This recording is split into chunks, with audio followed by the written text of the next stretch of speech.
November was the month. 2020 was the year of many stories.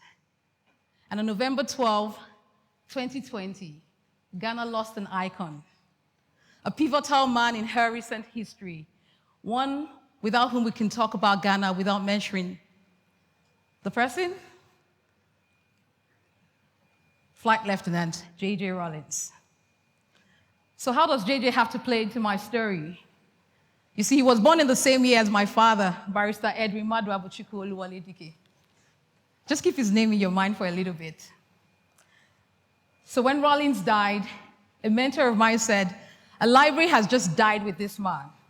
Versions of his life and his story, not just of a warrior and a soldier, but the perspective of the man that he was. A library had died with him. And that hit me because I'm a reader. And while many books have been written about him, with him either being a villain or a victim in his own story, none was from his own perspective. And we will never know today.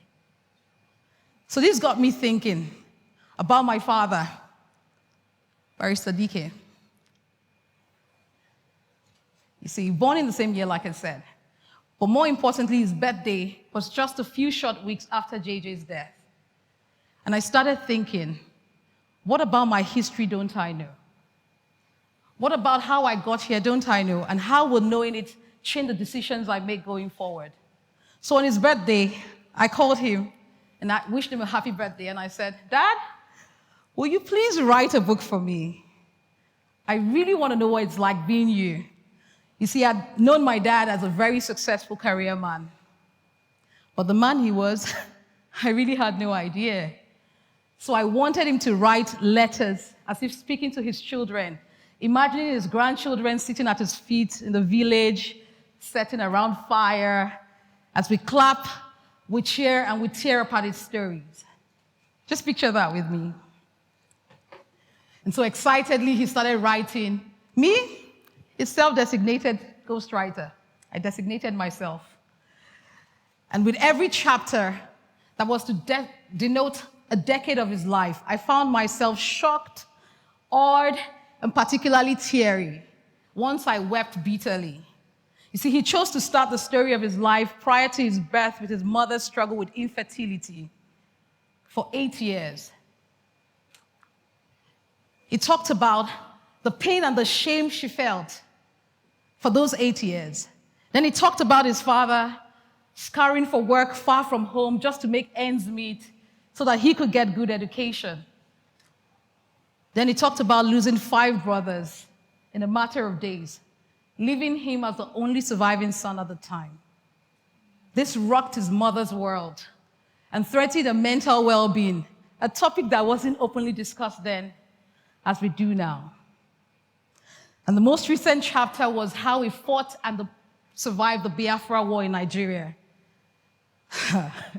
You see, that stole the book. Because while writing it was cathartic for him, it was painful for me to read and to hear all that he went through. I wasn't ready to move on. I wanted to process it, and I couldn't help my tears. I wept because I hate pain and suffering.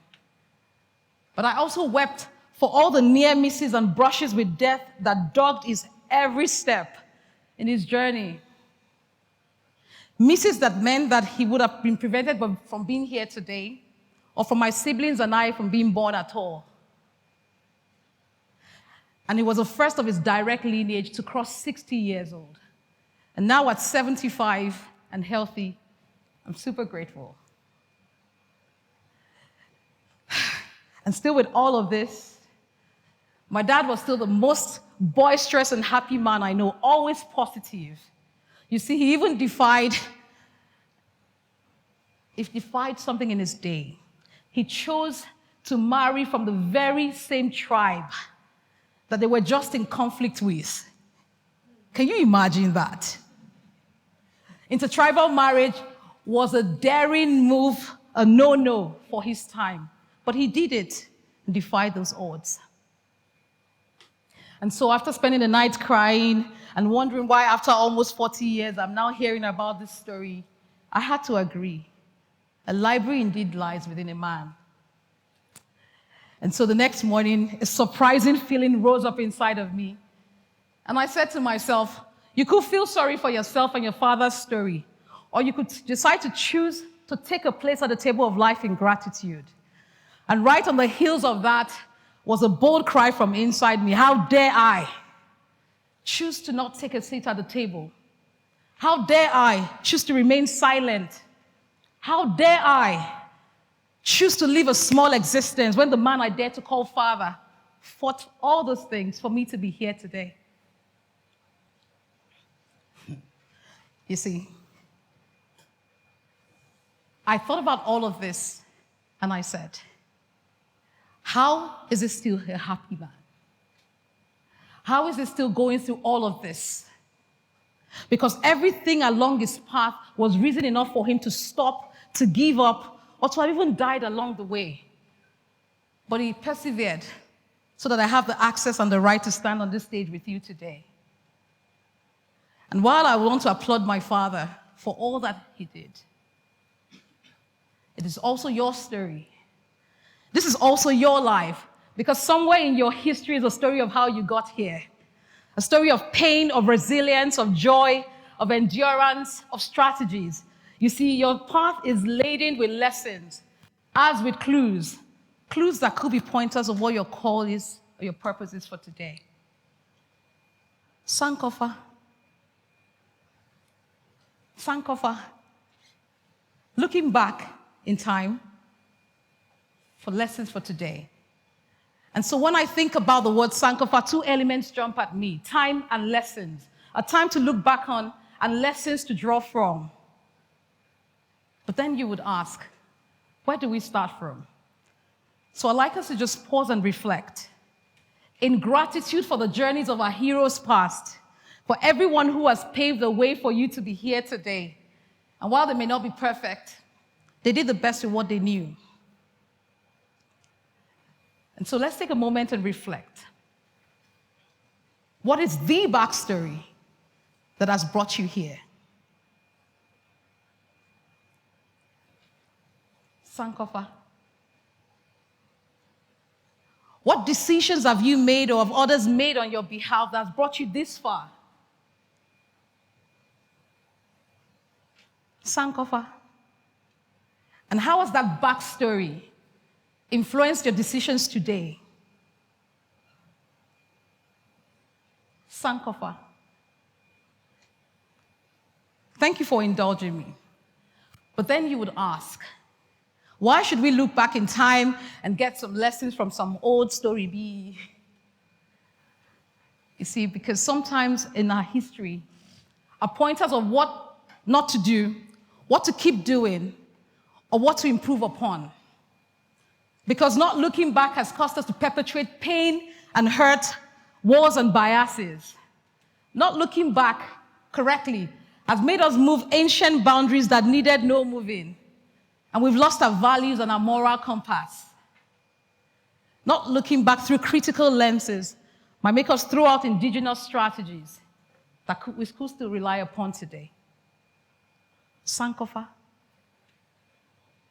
And so, you would ask, how can I maximize the lessons in my backstory? I'll leave you with a few points. 1, know your story and own that story. You see, I cannot pull from a story that I don't know about. Like I didn't know about some parts of my dad's story, and I couldn't harness them. But you see, if I don't know that story, I cannot appreciate the players in that story. So are we collecting our Sankofa stories? Are we writing or recording them for posterity's sake? Because until a lion learns to write, the hunter will always tell its story. It might be time for us to introduce again what we used to do in Nigeria, Tales by Moonlight, where parents told stories. So we must write our stories, own those stories, and tell those stories over and again. Number 2, don't just emotionalize stories. Learn to draw lessons and key facts from those stories. You see, embedded in every story are facts, tactics, strategies, principles that we could still translate into today. And so you must ask yourself, is this for keeps? Is this to avoid?